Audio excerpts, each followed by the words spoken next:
Hi everyone, thanks for coming. As Seth said, my name is Ken Hu. I am the president and founder of Soshio.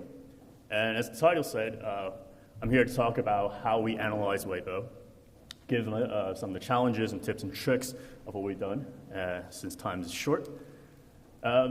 This is Weibo. As you can see, they've been growing exponentially through the past couple years now, and certainly not a force to be underestimated.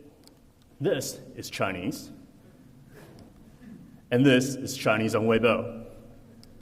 As you can see, there's a lot of different challenges that we have to face, not just for Chinese, but also for social media. There are a bunch of slangs out there. There's no capitalization to tell you what's a proper noun, what's not. You got homographs, you got homophones and puns, which Chinese internet users love. You definitely see multiple sentences, because 140 characters for Chinese is 2 paragraphs essentially, compared to a couple 1 or 2 sentences in English.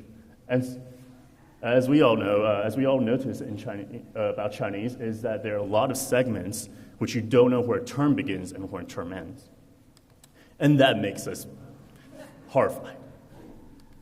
However, when we start digging a little deeper, we realize that there are a lot of hints, even without reading Chinese, being able to read Chinese or speak and write in Chinese, that we can use. First of all, syntax. Weibo started out as a Twitter clone, if you will, and there are a lot of syntax that we know from Twitter, as symbol, hashtag, that we can certainly use. There's stop words. There's stop words. The, which is being pointed here, characters like le, that are very, very common in Chinese, and they're great for use as stop words for some rudimentary segmentation. Emoticons. One thing that we notice on Weibo is they love using emoticons, and certainly for sentiment analysis, it's a great tool. It's a great signal to tell you what they're mentioning. Brackets. This is something that we notice specifically for Weibo and Chinese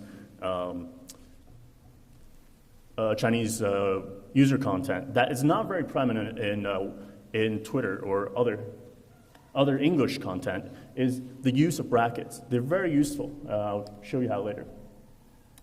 And known words. And of course, we all have dictionaries that we can download, that we can use a generative model to create. And these are definitely useful in identifying segments identifying terms that might exist on the post. So let's take a first stab with all these hints. We can see that there's a smirk emoticon, so that's a positive sentiment.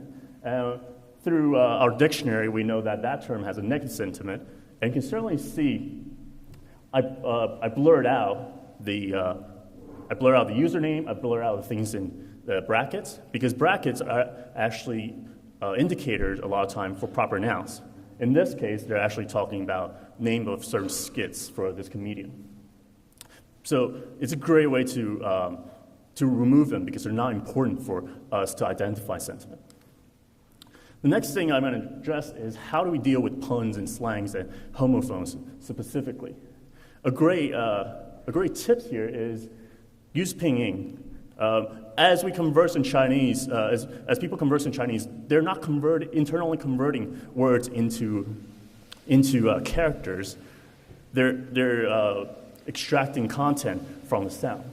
So this is a great opportunity to apply phonetic algorithm, for example, sound decks. And in this specific case, we notice that 效果 in the corner there, it's a combination of laughter and effect, which actually comes into how funny something is, and it's a pun that they created on the internet. And we can see that it's a positive sentiment. It has some positive connotation to it. So with that, we can take another stab. Now we have more positive signals than negative signals, which is a great indicator, and this indeed post is talking about a positive thing. So in conclusion, use every little detail you can find. It doesn't have to be a translation. There are a lot of syntax that you can use.